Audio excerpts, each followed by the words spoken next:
Hello friends, so in this video we will be discussing the MCQs of NET paper 1। तो net exam में जो paper 1 है उसका we will be discussing the MCQs। इसके last video में we have discussed the MCQs of 2024 paper. 2024 में जो net का एग्जाम हुआ था उसका पेपर 1 वी वर डिस्कसिंग, उसी के कंटिन्यूएशन में we are making this video. Okay, so we will be trying to solve this paper 1 of 2024 in this video. इसके पहले के वीडियोस में we have also solve paper 2 law में। देखिए जो नेट में जो पेपर 2 होता है वो सब्जेक्ट स्पेसिफिक होता है, तो हम लोग लॉ का पेपर देख रहे हैं, but paper 1 is common for all. ठीक है, चाहे आप लॉ का हो, कॉमर्स का हो, बेसिक टीचिंग के एप्टीट्यूड और मैथ्स और इन सब से जीके के क्वेश्चन है, कंप्यूटर के, तो ये सभी को देने होते हैं। तो हम लोग अभी लॉ के ही नेट का एग्जाम का पेपर टारगेट कर रहे हैं। Paper 2 we have already solve for the year 2023 का हमने पेपर 1 और पेपर 2 दोनों सॉल्व कर दिया है। अब 2024 का we are solving paper 1। All right, okay then. So first MCQ, अब देखिए ये कंप्यूटर बेस्ड क्वेश्चंस इसमें आए हैं। If 1 megabyte is equal to the power 20 bytes, ठीक है, 1 megabyte is equal to the power 20 bytes of computer storage, then 2048 terabytes is equal to. अब ऐसे देखेंगे तो इसको कैलकुलेट करना मुश्किल है, बट आपको थोड़ा कंप्यूटर का बेसिक नॉलेज होना चाहिए। तो आपको इतना इसमें पता होना चाहिए इस क्वेश्चन को सॉल्व करने के लिए, कुछ चीजें आपको पहले से पता होनी चाहिए, that 1 terabyte equals to 1024 gigabytes. ठीक है, अब 1024 को आप 2 टू द पावर 10 भी लिख सकते हैं। तो 1 terabyte equals to 2 to the power 10 gigabytes, and 1 gigabyte equals to 1024 megabytes. ठीक है, जो मेगाबाइट्स वहां दिया है, तो ये भी आप लिख सकते हो 2 टू द पावर 10 मेगाबाइट। 1024 को आप 2 टू द पावर 10 भी लिख सकते हो। ठीक है, नाउ 1 मेगाबाइट यहां पे जैसे दिया हुआ है, यहां पर 2 टू पावर 20 है बाइट्स। ठीक है, क्योंकि बीच का किलो बाइट्स इसमें स्किप हो गया है, बाइट्स। ठीक है, तो ये हो जाएगा 2 to power 20 bytes. All right, अब 1 बाइट्स इक्वल्स टू 8 बिट्स, और 8 बिट्स का मतलब क्या हुआ, 2 to the power 3, 2 to the power 3। All right, 2 to the power 3 bits. तो आपको टेराबाइट को बिट्स में कन्वर्ट करना है। ठीक है, टेराबाइट्स को आपको बिट्स में कन्वर्ट करना है। तो इसमें सिर्फ 1 टेराबाइट को नहीं, 2048 टेराबाइट्स को। तो अब आप ये देखो कि 1 टेराबाइट कितने बिट्स के बराबर है। टेराबाइट से बिट्स पे जाना है, तो 2 टू द पावर 10 10। ठीक है, 1 terabyte equals to 2 to the power 10 gigabyte. 1 gigabyte equals to 2 to the power 10 megabyte. तो 1 टेराबाइट कितने मेगाबाइट के बराबर हो जाएगा, 2 टू द पावर 20। पावर को ऐड करते जाओगे, 10 10 20 और 3, तो 2 to the power 10 plus 10 plus 20 plus 3, तो मतलब 1 terabyte equals to 2 to the power 43 bits. Question में क्या पूछ रहा है, 2048 टेराबाइट। तो भाई 2048 को आप कैसे लिख सकते हो, 2048 को आप लिख सकते हो 2 इंटू 1024। ठीक है, अब 1024 क्या हो जाएगा, 2 इंटू 2 टू पावर 10। ये आपको पता होना चाहिए 1024 2 टू पावर 10 के बराबर होता है। ठीक है, तो इक्वल्स टू,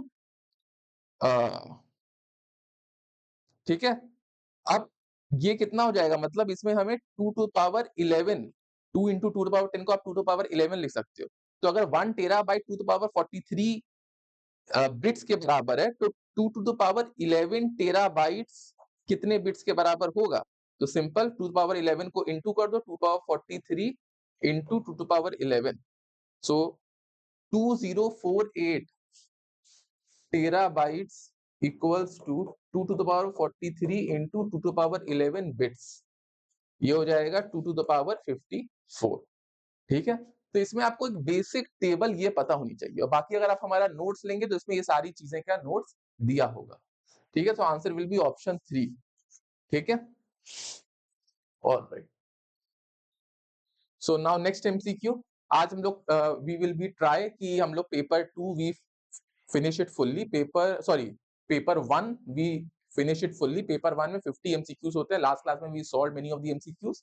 इस क्लास में we will be trying to solve, if we solve 20 MCQs तो 50 तक पहुंच जाएगा। So MCQ number 32, which of the following best describe web 2.0। तो देखो वेब 2.0 2.0 क्या है? ये आपका वर्ल्ड वाइड वेब का एक्सटेंशन है। पहले सिर्फ स्टैटिक डेटा होता था ना, बहुत ज्यादा इंटरैक्टिव डेटा नहीं होता था, आप बस इंफॉर्मेशन सर्च करते थे। अब आपका वेब 2.0 में आप यूजर फ्रेंडली डेटा बना सकते हो, इंटरैक्टिव साइट्स बना सकते हो, है ना? मतलब सोशल मीडिया और यूजर जनरेटेड डेटा भी बना सकते हो। तो इसमें बेस्ट जो डिस्क्राइब कर रहा है वो ऑप्शन 3 कर रहा है, social media and user generated web content. वो होगा वेब 2.0। पहले क्या था, सिर्फ स्टैटिक था। ठीक है, सो ऑप्शन 3। वैसे ऑप्शन 2 भी है बट इसमें एक ही ऑप्शन दिया है, इसीलिए मोर सुटेबल ऑप्शन 3 है। Then MCQ number 3, video cards and sound cards are typical example of video cards and sound cards are typical example of computer software। ठीक है, video cards and sound cards are typical example of computer software. तो इसका मतलब क्या हुआ? देखिए, computer software वो होता है जो कि इंटरनल चीज होता है, वो हार्डवेयर के बराबर नहीं होता, है ना? हार्डवेयर बाहर की चीजें होती है, सॉफ्टवेयर मतलब जो इंटरनल प्रोग्रामिंग है। तो वीडियो कार्ड और साउंड कार्ड कोई इंटरनल प्रोग्रामिंग नहीं है, आप बाहर से अटैच करते हो ताकि आपकी वीडियो और साउंड क्वालिटी बेटर हो। तो it will be computer hardware and not software. तो ये स्टेटमेंट तो गलत है। Examples of software utility includes antivirus, ये सॉफ्टवेयर है, ये आप कंप्यूटर के अंदर आप एंटीवायरस डालते हो, एंटी स्पाईवेयर, स्क्रीन सेवर्स। तो ये स्टेटमेंट सही। So statement 1 is false and statement 2 is true. So option 4 is the right answer. All right, option 4 is the right answer.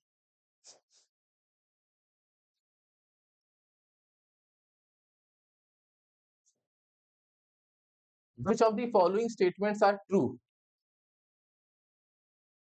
Hypertext links in www are designed to be unidirectional, which means that the destination of a link may be moved or deleted without the source being notified, resulting in broken links। तो देखो, अगर आप URL जो होता है ना, hyper text link, ये आपका एक यूनिडायरेक्शनल लिंक होता है। अगर आपका लिंक बदलता है तो आप उस नोटिफाइड जगह नहीं पहुंच सकते, वो ब्रेक कर जाएगा। ठीक है, या उसमें कुछ चेंजेस आते हैं तो ये स्टेटमेंट सही है।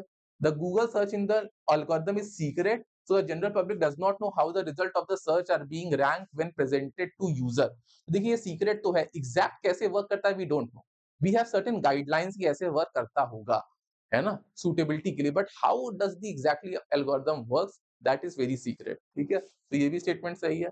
Web search engines collect personal data and use that data to target users with customized advertising. तो भाई आप गूगल हो गया, याहू हो गया, सब आपका डेटा रखते हैं और वो आपको कस्टमाइज्ड एडवर्टाइजिंग में होता है। आप कुछ सोच रहे हो कि आपको ये चीज खरीदनी है, लेट से आप लैपटॉप खरीदने की सोच रहे हो तो आपको लैपटॉप के एड्स आ जाएंगे, है ना? अगर आप सर्च कर रहे हो तो आपको बाकी जगह पे एड्स आ जाएंगे। ठीक है, so answer will be A B C, option 4 will be the right answer. तो देखिए, इसमें पेपर 1 में आपका कंप्यूटर स्पेसिफिक भी पूरा एक सेगमेंट है, अगर उसके भी नोट्स चाहिए आपको, है ना, कंप्यूटर स्पेसिफिक या एजुकेशन के स्पेसिफिक या टीचिंग एप्टीट्यूड के स्पेसिफिक नोट्स चाहिए, देन यू कैन कॉन्टैक्ट। ये आपको नोट्स मिल जाएंगे ₹1000 में। इसमें पेपर 1 और पेपर 2 जो लॉ का भी पार्ट है उसके भी नोट्स मिल जाएंगे। जो भी आपके लास्ट पास्ट ईयर में आए हैं उसी के क्यूरेटेड नोट्स मिलेंगे। You have to contact on 8750121938। Alright, so इसमें क्या हो जाएगा? All the options are right. So now MCQ number, next MCQ. अब देखिए, इसमें ये मैच द फॉलोइंग बात है, ये भी कंप्यूटर से ही रिलेटेड है थोड़ा। तो देखो, जेपीईजी क्या होता है? ये तो आपका फोटो के साइज को कंप्रेस करता है, तो फाइल कंप्रेसर है to make photo file smaller in size. तो ये जेपीईजी हो गया। मिडी, मिडी आपका म्यूजिक इंडस्ट्री में यूज होता है, ऐसा सिंथेसाइजर पियानो वगैरह में बहुत यूज करता है। तो सिंथेसाइजर्स एंड साउंड कार्ड्स, तो ये मिडी हो गया। तो ए का थर्ड हो गया, बी का फर्स्ट हो गया। एमपी3, एमपी3 और एमपी4 में क्या फर्क है? एमपी3 में आप सिर्फ साउंड सुन सकते हो, एमपी4 में आप साउंड के साथ वीडियो और भी बहुत सी चीजें फाइल्स भी मल्टीमीडिया स्टोरेज हो जाती है। सो MP4 क्या हो जाएगा? Second, allow storage of multimedia files rather than just sound. और MP3 क्या हो जाएगा? 4, music which does not affect the quality of sound. तो सिर्फ म्यूजिक के लिए ही है, ये ऑडियो के लिए। तो option 1 will be the right answer. All right, next MCQ, non point sources of water pollution आर। Non point sources of water pollution क्या है? देखिए, वाटर पोल्यूशन या ये सब जो होते हैं, पॉइंट सोर्स होता है, एक पॉइंट होता है और एक नॉन पॉइंट होता है ना? तो जो पॉइंट सोर्स होता है उस वो आइडेंटिफाइबल होता है, एक पर्टिकुलर जगह से आ रहा है, जैसे किसी फैक्ट्री से आ रहा हो, जैसे आपका सीवेज से आ रहा हो, है ना? वो पूरा एक फ्लो है जो कि आके नदी में बह जा रहा है, एक पूरी पाइप आ रही है फैक्ट्री से जो कि अपना सारा डंप नदी में दे रही है ना? ये सब आपका पॉइंट सोर्स हो गया जिसको आप आइडेंटिफाई कर सकते हो, ठीक है? ये एक स्पेसिफिक लोकेशन से आता है। अब नॉन पॉइंट क्या है? इरिगेशन हो रही है, एग्रीकल्चर से जो पानी आ रहा है ना? वो कहाँ से प्रॉपर्ली कहाँ से आ रहा है नहीं पता, है ना? कंस्ट्रक्शन वर्क से भी कुछ अगर आ रहा है, ठीक है? तो ये सब क्या हो गया? आपका नॉन पॉइंट, इसको आइडेंटिफाई करना मुश्किल है। तो क्या होगा इसका? फ्रॉम अ स्पेसिफिक लोकेशन, तो ये तो पॉइंट सोर्स होता है। नॉन पॉइंट के बारे में पूछ रहा है तो ये नहीं होगा। डिफ्यूज, एपिसोडिक, आइडेंटिफाइबल नहीं होगा, है ना? तो डिफ्यूज हो जाता है, पानी कहाँ से आ रहा है, डिफ्यूज हो जा रहा है, पता नहीं चलेगा। एपिसोडिक है, डिफिकल्ट टू मॉनिटर है, तो BCE होगा answer. So option 1 will be the right answer.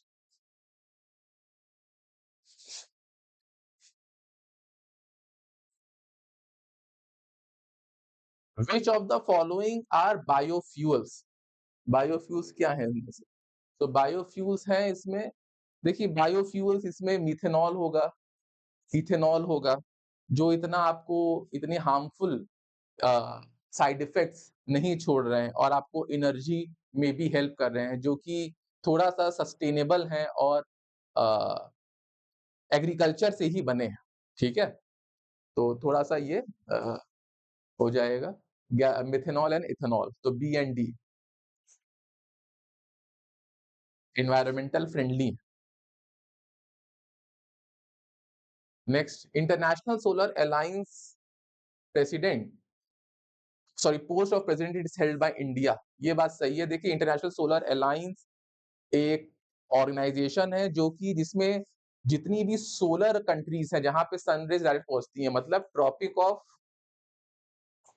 Cancer और ट्रॉपिक ऑफ कैप्रिकॉर्न के बीच की जितनी भी कंट्रीज हैं उनको लेके इंटरनेशनल सोलर अलायंस बनाया गया था, क्योंकि वहां पे सनरेज डायरेक्टली रीच कर रही है, कि वहां पे सोलर एनर्जी, सोलर पैनल्स को बढ़ाया जाए।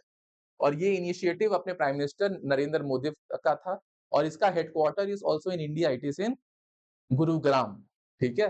और अब इस बार के दोबारा से उसमें जब टर्म खत्म हुआ था तो प्रेसिडेंट का पोस्ट दोबारा से इंडिया को ही दिया गया। The United states of America is not a member of ISA। देखिए, यूनाइटेड बाद में इसको ओपन किया गया बाकी कंट्रीज के लिए भी, and USA is a member of ISA। पहले नहीं थी but now it is a member of ISA, ठीक है? So both the statement, sorry, ये इज नॉट, तो ये गलत है क्योंकि USA is also a member of ISA। तो statement 1 is correct but statement 2 is false, ठीक है?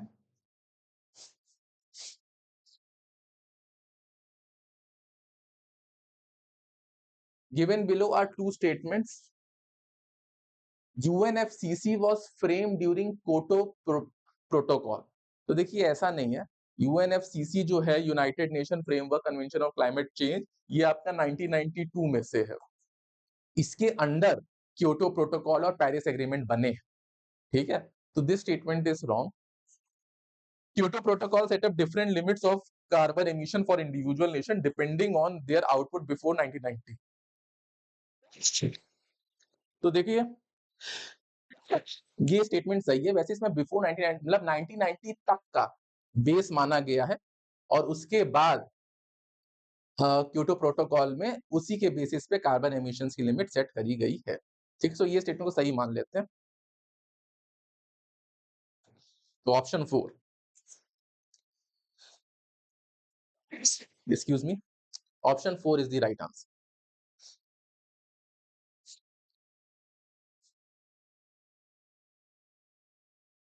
अब ये कर लो, मैच दी फॉलोइंग। अब इसमें देखो पॉल्यूटेंट और सोर्स है, तो लेड, देखिए लेड और भी चीजों से निकलती है, पेट्रोल में भी होती है, कोल कंबशन में भी होती है, बट सबसे ज्यादा इसमें हम पेंट से इसको लिंक करते हैं। मर्क्यूरी आप कोल कंबशन से कर लो, कैडमियम तो बैटरी से होगा, बेंजीन आपका पेट्रोल से होगा। ये सबके आपको नोट्स मिल जाएंगे अगर आप हमारा पेड वर्जन लेते हैं। सो ए का थर्ड, बी का फर्स्ट, सी का फोर्थ और डी का second. Option 1 is the right answer. Okay,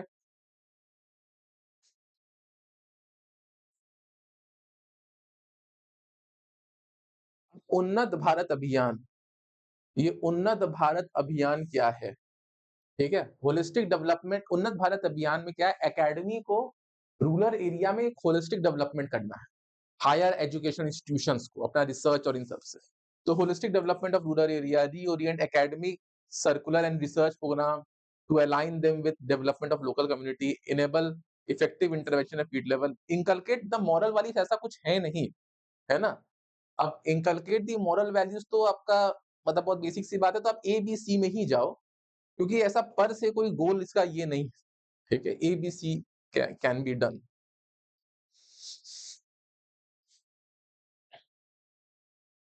Which of the following are the central universities of India?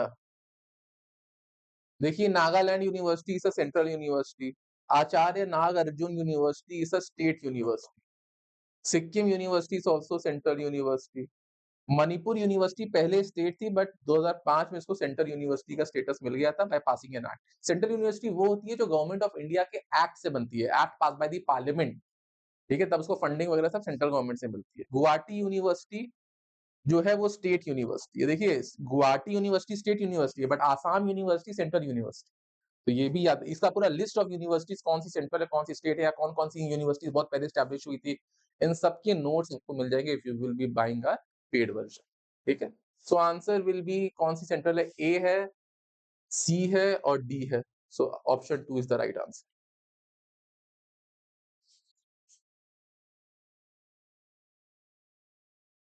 University Grant Commission became a statutory organization of Government of India by an Act of Parliament in 1956।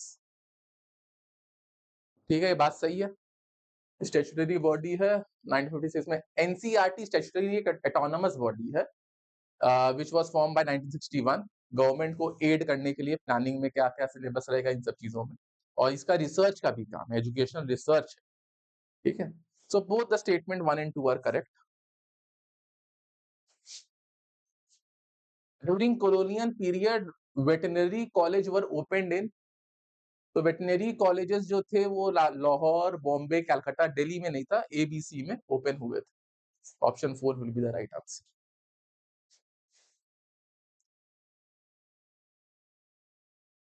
During ancient period in India which of the following university developed connections with temple and became centres of community life in places of their location. तो देखिए, ये जो university थी ये temple के साथ connection बनाए हुए थे, और इनके विहार थे, टेंपल के साथ था कनेक्शन, और वो उनका एक सेंटर बन गया था कम्युनिटी लाइफ का। तो ये बनारस इस वन सच, नवदीप, है ना। सो बी एंड डी आप मान के चलो, ये ऐसी एंशिएंट टाइम पे यूनिवर्सिटीज थी। और आपका एक पैसेज वाला क्वेश्चन है, नेक्स्ट 5 क्वेश्चन उसी से आप, और 50 क्वेश्चंस हो जाएंगे आपके। ठीक है, तो आपको पहले इसमें पैसेज पढ़ना पड़ेगा। Aware of the high stakes involve in seizing control over Indus for navigation, Indus river को नेविगेट करने के लिए Britishers persuaded 2 Sindh amirs, 2 Sindh के अमीर्स को उन्होंने परसुएड किया कि उनका कंट्रोल इंडस में आए। वो कौन थे? Rustam Khan and Murad Ali. Rustam Khan was Amir of Khanpur and Murad Ali was of Hyderabad. Enter into one-sided treaty and as proxies to throw the Indus open to British military, ठीक है, and political penetration, तो वो Indus British को मिल जाए। ठीक है, under the treaty sign reluctantly by Sindh amirs, अब थोड़ा परसुएट किया गया, बेवकूफ बनाया गया, सिंध अमीर्स ने साइन कर दिया। इससे ट्रीटी के टर्म्स ऐसे थे कि ब्रिटिश को फाइनल डिसीजन का राइट हो गया कि टैक्सेशन कितना टैक्स लगाएंगे जो भी गुड्स इंडस से जाए, और इंडस ही एक सोर्स था सेंट्रल या यूरोप में गुड्स भेजने का, तो इनको इनकम बहुत अच्छी होने लग गई क्योंकि टैक्सेशन की पावर इनके पास, ठीक है। सो British obtained the right to take final decision regarding taxation duties on goods passing through Indus to the Arabian Sea. This was a variation of a gunboat diplomacy. इसको gunboat diplomacy कहते हैं, with which the advancing British seized the veto in their hand to control the entire trade flow from Central Asia to Sindh and thereby the right to manipulate the economies of the region and the state, including that of Ranjit Singh जो राजा थे लाहौर के, उनका भी whose removal was not on their agenda. तो इनकी भी economy काफी disturb. The next step was to coerce, इनको तो परसुएट किया था, इनको जबरदस्ती कराई to sign a treaty opening Sutlej to commerce as well. पहले इंडस में ध्यान दिया, फिर सतलज पे ध्यान दिया। The British agent Captain Wade told maharaja that expansion of trade in his dominion would result only after signing the treaty, कि treaty sign करने के बाद ही expansion होगा। But the agencies had disrupted the economy of 6 states by imposing heavy tolls on the boat carrying large loads. बहुत heavy tax लगा रहे थे। This included the Pashmina shawl output from 20,000 looms that were operating in Kashmir. The shawls were exported mainly to the European market, especially France, where they posed stiff competition to woolen manufacturers from Britain. तो pashmina shawl जो बहुत अच्छा popular थे Europe में, specially France में, उनको competition मिलता था, वो बहुत अच्छा कंपटीशन देते थे वुलन क्लोथ्स जो कि ब्रिटेन बनाती थी, वुलन शॉल्स, है ना। तो इसीलिए उन्होंने पश्मीना में इतना टैक्स लगा दिया ताकि उसका कॉम्पिटिटिवनेस कम हो जाए। ऑलराइट, तो ये आपका पैसेज था। अब इसके एमसीक्यूज देख लेते हैं। The pashmina shawls were quite popular in Europe, ये बात सही है। The British made it easy for Kashmir में manufacture to export pashmina shawl to Europe, ये बात गलत है, उन्होंने तो टैक्स लगा दिया था। So statement 1 is correct, but statement 2 is incorrect. So next MCQ. The British wanted Ranjit Singh to sign the treaty. The British wanted to control trade through Indus. तो देखो इसमें ये बात तो सही है, ये भी स्टेटमेंट सही है, ये भी स्टेटमेंट सही है, but R is not the reasoning of A, क्योंकि यहाँ पे इंडस नहीं, वो सतलज कंट्रोल चाहते हैं, ठीक है, बट इंडस का भी तो कंट्रोल उन्होंने किया ही, तो स्टेटमेंट तो सही है। So both A and R true, but R is not the correct explanation of A.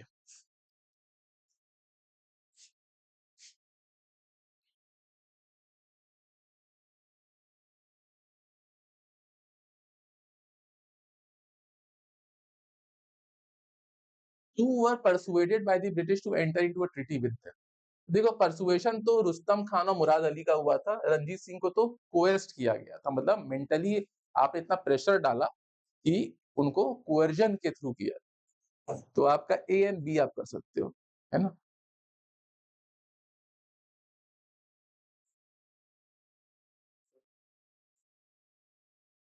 Now the last MCQ. The Sindh amirs were quite pleased and willing to sign the treaty with the British, ऐसा नहीं है, they were very reluctant to sign the treaty, ये statement गलत है।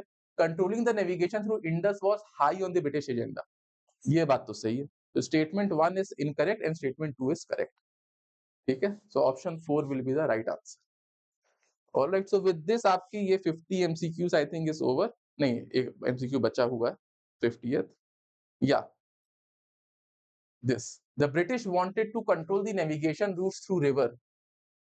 Yes, rivers were used for trading and British found it lucrative to make profit by controlling the trade. Yes, so both A and R are true and R is the right explanation of A. So option 1 will be the right answer.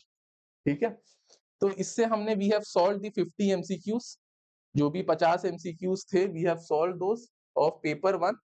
Paper 1 में आपके 50 MCQs ही आएंगे, ठीक है, which will be related to computer, GK, teaching aptitude, maths, English, ठीक है। And paper 2 will be subject specific, हमारे case में हम लोग लॉ का बना रहे हैं, इसमें आपके 100 एमसीक्यूज आएंगे। All right, if you want notes आप हमारा कोर्स ले सकते हैं which is only of ₹1000 and you can contact on this number. All right, so thank you all. 1 2, ठीक है, okay then, thank you all. We will meet in next class, we will be starting, अभी हमने क्या कर लिया है 2024 का paper 1 solve कर लिया, now we will be starting with paper 2 जो कि लॉ स्पेसिफिक है। ऑलराइट, तो थैंक यू ऑल।